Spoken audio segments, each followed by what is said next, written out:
So let me get the leaves blown off of this and we'll get into the video.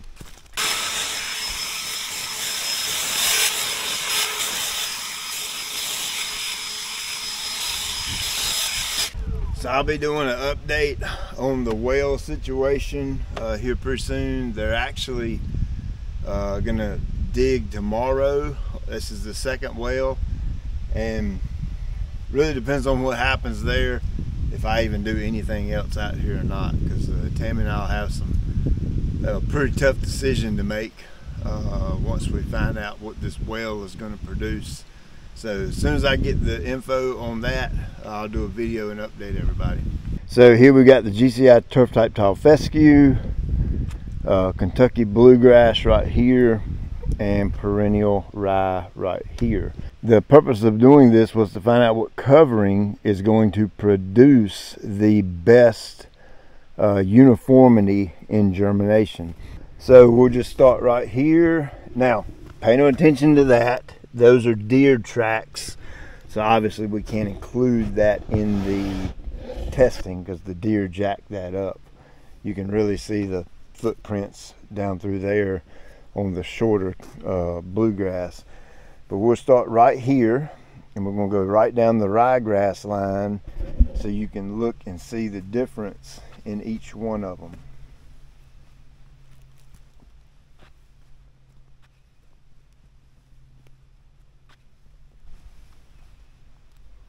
Not a tremendous amount of difference, is it? All of them look to be pretty good except for this one here. You can see a noticeable difference here. That's the control. This is the one where we simply laid the grass seed on top of the ground. And I want you to notice something else. See my clean, crisp line right there from using the drop spreader? But look right here. What do you see right here?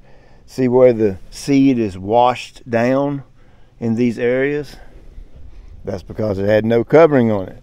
If you go up to the bluegrass, you can see the exact same thing. See all the little baby blues that have came up in the strip right here, that naked strip. And then if you go up there, it's a little bit in the fescue, not quite as bad, but it's mainly here in the blue, and you can really see it good down here in the rye. Let's go right here to the bluegrass and we'll do the same thing. Try to get you down here low where you can see it. That's the control. You can see how poor that is.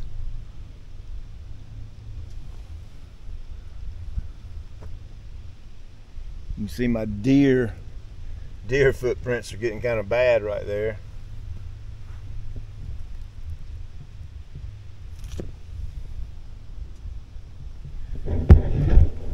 Now let's swing right around here and look at the fescue. That's actually a deer print right there.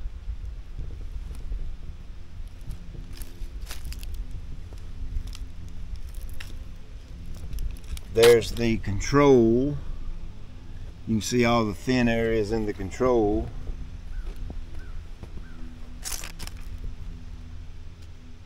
So if you're thinking the same thing I'm thinking, you're not seeing a tremendous amount of difference in any of them except the control. When we get to the bluegrass, I can see a little bit of a difference. Our ash right there, which I was thinking was going to perform really well across the board, but it done well for the rye, done well for the fescue, but the bluegrass, it just really didn't do a lot to help it. You can see all that thin area and bare area in there. A little hydro seed pellets worked absolutely fantastic in the bluegrass, in the fescue, and in the rye. Let me jump right back down here. This is where we had the little white matting. Now I was a little bit, unsure about it, but you can see it ended up doing pretty good. That's the bluegrass, and of course the fescue, it done really well. I can't remember exactly what this one was, but I think it was one of the special guests. And you can see it done really well there.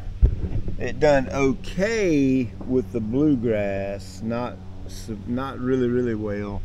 And of course the fescue over there, it done really good. Now this is that fiber peat moss. Remember, it ain't your typical peat moss. It had those little chunks of fiber in it. Now one thing I didn't like about that is, look at there. See this big chunk right here? And nothing come up through that. It was just too chunky. If I had to do this over again, I would definitely not use that fiber peat moss. I would use a traditional peat moss like come from Lowe's or something like that. But there's your warning. Don't use the fiber stuff. Use the regular.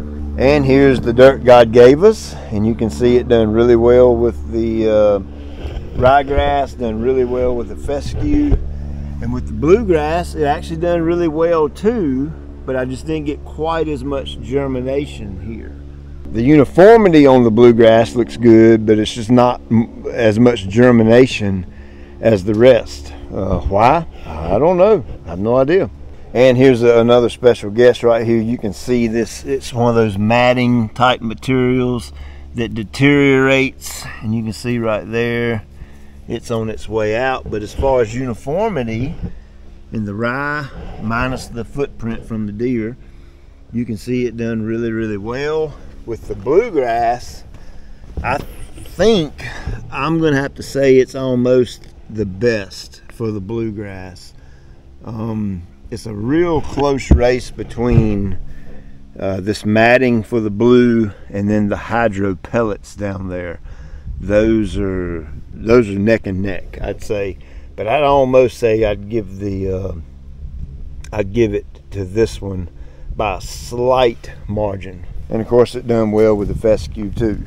Now let's look at something else, and this really isn't part of the uniformity video, but I want you to look at the height. Well, you can't really see the height, but the height on our special guest 2 right here, that soil right there, and the height, meaning how tall the plant is, on our ash right here is almost double the height of everything else. So what that tells me is in this soil there is some type of nutrient value, and in the burnt ash, of course that's going to be potassium, and the plant's feeding off of that to some extent because it's taller turf. It's grown more because it has more food, and I've done nothing different to any of it. It's all been managed the exact same way.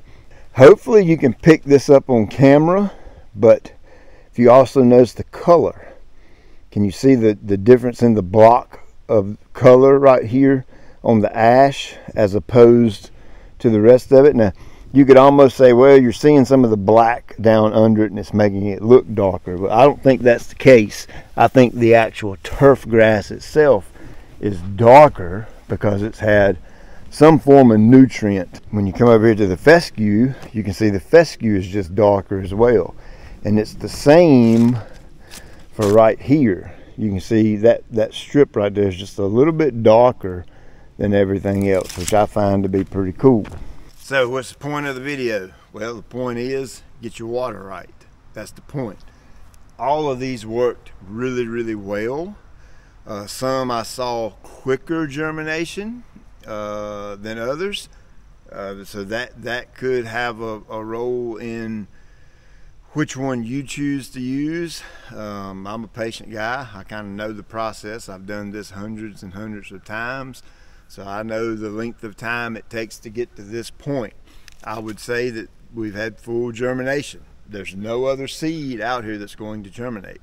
I have been incredibly consistent, and my ABI water trailer has basically lived behind the back of my truck for the past month or so since I started this. Every afternoon, this place is about 8 or 10 minutes from my house. I'll just kind of swing by, hose it down real good, water my bigger test areas back there, and you know, this is what you get when you water correctly. You're going to get good coverage. Now I will say this as a little bit of a disclaimer: we are incredibly dry. It is super, super dry here in North Carolina, at least in my area. And that has actually played to my advantage on these coverings, because I've had one kind of hard rain, downpour type rain, and it really didn't move anything around, so it really didn't affect that. But if I would have had several rains like that, especially with this being on a slight bit of a incline, it's higher up there than it is down there, I could have potentially seen some washing, but I didn't. So you could take that as, that's not a real good test, and I would kind of agree with you on that, because I like real world situation to where you get a good 3 or 4 afternoon downpours on this over the course of a month or so. Then you can really see what moves around and what doesn't. So which one of these is the least expensive to use? Well, that's obviously the weasel that will mix the seed into the existing soil that God gave us. And as you see, it's pretty much even with all the other coverings. So I want to debunk that theory that you have to cover your grass seed. You don't have to cover your grass seed. I'm literally and physically showing you that you don't have to if you don't want to. I think the covering is more of like a guardrail, more of like an insurance policy that some folks like to put down, because you just spend a lot of money on grass seed, and you just spend a lot of time planting the seed. You went through all the trouble of a renovation, and you want to protect that investment. So I think it gives people an extra level of security. Like I said, a guardrail. A guardrail's they put those on the side of the road, and that keeps you from falling off down an embankment. It's a safety factor, and I think that's what a covering, most people do that for, is for that safety covering, that insurance. It gives you that little bit of peace of mind that, hey, I've put something on the seed, I'm protecting it. Well, it's just not the case. You don't need a covering to cover your grass seed. You've seen me use all different kinds of coverings over the years for seed, but now you see them all in one central location, all together at one time, and you can look down through there and you see absolutely no different. Like I said, the color may be a touch different in those couple, because we used a material, the ash and that soil, that actually has some type of a nutrient value to it to give it the better or stronger color. Remember, we hadn't fertilized this when we planted it. We came back and put some nitrogen on it. I think that was about 2 weeks ago. I'm gonna mow it right now. And of course, I don't have a push mower with me, so I'm gonna take my rotary scissors and mow it with that. And then I'm gonna go ahead and spray it with a full rate of GCI 0020 and GCI 2000, and then use the O2YS natural adjuvant. I might mow it a few more times this year, just to really get it to thicken up and bushy up and that kind of thing. And other than that, we'll just let it go. Now, down here on the end, remember this little strip right here I've got? Well, this was something I did off camera, and I'm going to tell you what I did now that it's over and done with. The reason for this, I did this is specifically, I got 2 emails this fall. Pete, my grass seed didn't come up, didn't do well, and I got to doing some investigation and said, well, what'd you do to it, blah, blah, blah. Well, put a pre-emergent down. So in my mind, I'm thinking, they sprayed Tenacity over it. Tenacity is a pre-emergent that you can put down right over top of grass seed, and it'll give you some post-emergent control and pre-emergent activity, and still allow the grass seed to germinate and come up. But in the case of these 2 emails, they sprayed prodiamine on top of the grass seeds. I don't know who told them to do that. It wasn't me. I've never said that, and I never will tell you to do that. But I took this opportunity to show you physically and literally what will happen if you spray prodiamine down over top of grass seed. Look at this. Nothing. It ain't a dang thing come up. And look at the grass seed. It's all washed down the hill. Total and complete waste. You see a little bit come up over here on this outer edge. That's probably because the fan tip didn't reach that outer edge. But look at that. You might see one or two little specks of baby grass right there, but for the most part, that's a big fat strikeout, big fat zero. I don't care who tells you to put prodiamine down with your grass seed, do not do it. So there you go. The punchline of the video is this: the covering really don't matter. Yeah, if you feel like you need to do it to give you peace of mind, to give you comfort, to give you security, to give you a guardrail, then by all means have at it. Pick the one you like and roll with it. But I've showed you firsthand that a covering is not necessarily needed. Yes, coverings can give you benefits of holding moisture longer. That way you get quicker germination, but this was not a quick germination test thing. This was a uniformity thing to see which covering gives you the best uniformity. And the uniformity was not necessarily created by the covering, but it was created by me watering correctly and watering consistently. So I hope you enjoyed that. I'm going to get the rotary scissors out, give this a quick mow, blow the excess clippings off, give it a spray.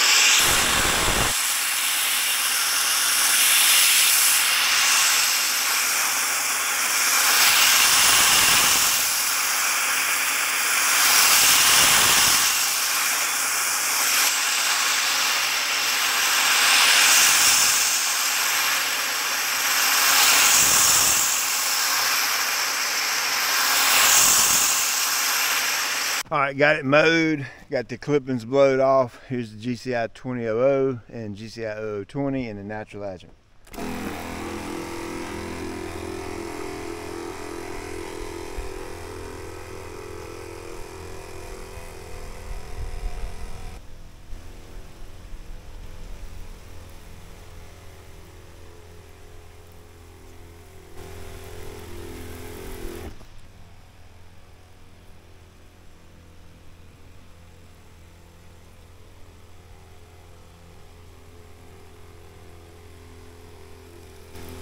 Oh, and real quick, let me show you this.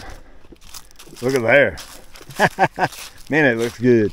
Not sure if you can see the difference, but where we sprayed on the left, the brand new baby grass, untouched, still hasn't been mowed.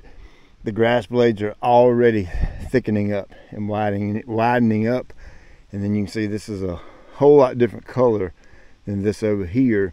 And plus the, still a little baby immature turf. All right, so I got it sprayed. I'll water this one more really good time and water the big test plot one more time real good. And after that, we'll just let the weather do whatever it does. So stay tuned. I'll be doing a well update here before too much longer. Check you later.